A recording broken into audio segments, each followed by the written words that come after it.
আসসালামু আলাইকুম বন্ধুরা, সবাই কেমন আছেন? আশা করি সবাই ভালো আছেন। তো আমি আজকে আপনাদের জন্য আবারও নিয়ে আসলাম বড় নকশি পিঠার ডিজাইন। এখানে আমি দুইটি নকশি পিঠার ডিজাইন আপনাদের খুবই সহজভাবে আস্তে আস্তে করে ডিজাইনগুলো কেটে একদমই না টেনে আপনাদের মাঝে আমি নিয়ে আসলাম। বন্ধুরা, আপনারা অবশ্যই দেখলে বুঝতে পারবেন এবং যারা নতুন আছেন তারা শিখতে পারবেন। হয়তোবা অনেকেই বলতে পারেন যে এটা আবার কি ডিজাইন, এর থেকে তো আমিও ভালো পারি, এরকম আপনারা বলতেই পারেন। যারা পারেন তারা আপনারা বলবেন, যারা নতুন তারা তো তা বলবে না। তারা আমার ডিজাইনটি অবশ্যই মনোযোগ সহকারে দেখবে এবং পারবে। আর কথা হচ্ছে যে শেখার তো আসলে কোনো বয়স নাই। তো আমি এই পর্যন্ত অনেকগুলো ডিজাইন ছেড়েছি। আপনারা আমার পিঠার যে ডিজাইনগুলো আমি ইউটিউবে চ্যানেলে আমি ছেড়েছি শর্ট ভিডিও, আপনারা আমার ভিডিও সবগুলোই ঘুরে দেখে আসতে পারেন। তার মধ্যে আমি অনেক সিম্পল ডিজাইন, অনেক কঠিন ডিজাইন, সব ধরনের ডিজাইনই ছেড়েছি। হয়তোবা মানুষের 5 আঙ্গুল যেমনটা সমান হয় না, আসলে মানুষের ডিজাইনটাও সবসময় সুন্দর হয় না। এটা হয়তোবা শুনতে একটু হাস্যকর লাগলেও এটাই সত্য।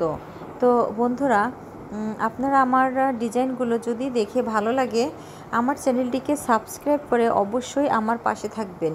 এবং এই ডিজাইনগুলো আপনারা যদি শিখতে চান অবশ্যই আমার চ্যানেলটিকে সবসময় ফলো করবেন।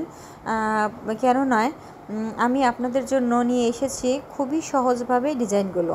তো আপনারা আমার ভিডিওগুলো যখনই দেখবেন তখন অবশ্যই বুঝতে পারবেন যে আসলে ডিজাইনটা কত সুন্দরভাবে যত্ন সহকারে খুবই আস্তে আস্তে করে একদমই না টেনে আমি আপনাদের জন্য নিয়ে এসেছি।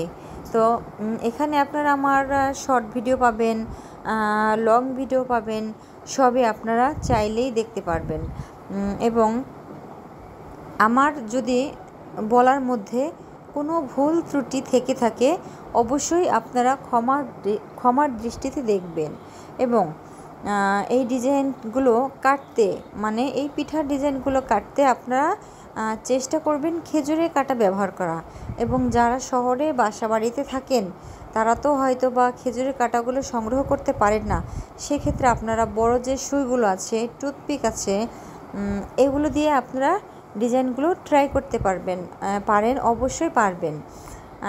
এবং হয়তোবা শহরে আমরা যারা থেকে থাকি, আমরা কোনো না কোনোভাবে গ্রামেও যাওয়া হয়।